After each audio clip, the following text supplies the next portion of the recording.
Alright, so here we have a bunch of calculations, various calculations that we used in our lab. Some are more relevant than the others, but I'll walk you through them all. Some of them are a little less quality, like as far as picture goes, so I'm gonna give you a walkthrough so you can see everything. So first off, we start with the molar mass of the hydrate, potassium aluminum sulfate, and there's obviously the 12 water molecules on there. So as below, you can see we add all this together, all the pieces, and end up getting 476.21 grams per mole. Next, we have the mass of the sulfate in the compound.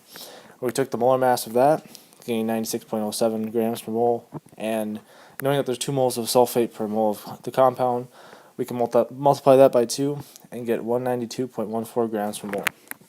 Next off, we have the composition by mass of the the sulfate in the composition, in the substance.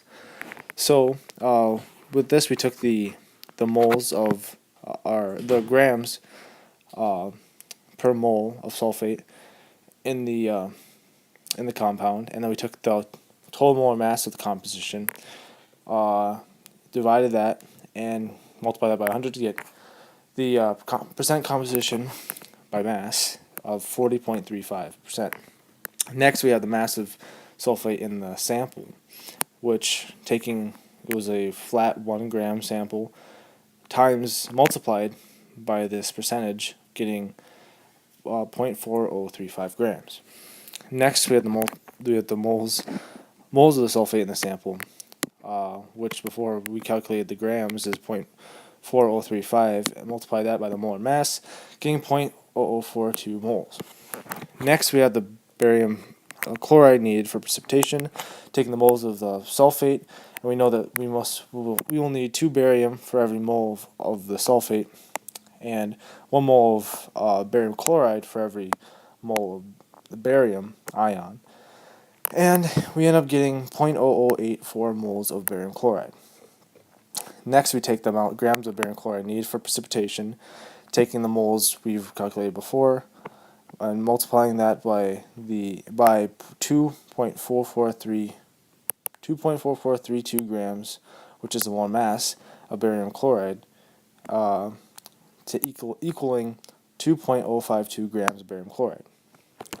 Now, towards the end, we found we calculated our percent error, and we found the mass of barium sulfate to be 1.066 grams, and we found that the molar mass of barium sulfate, again 2.37, found that the moles of sulfate equaling 0.0047.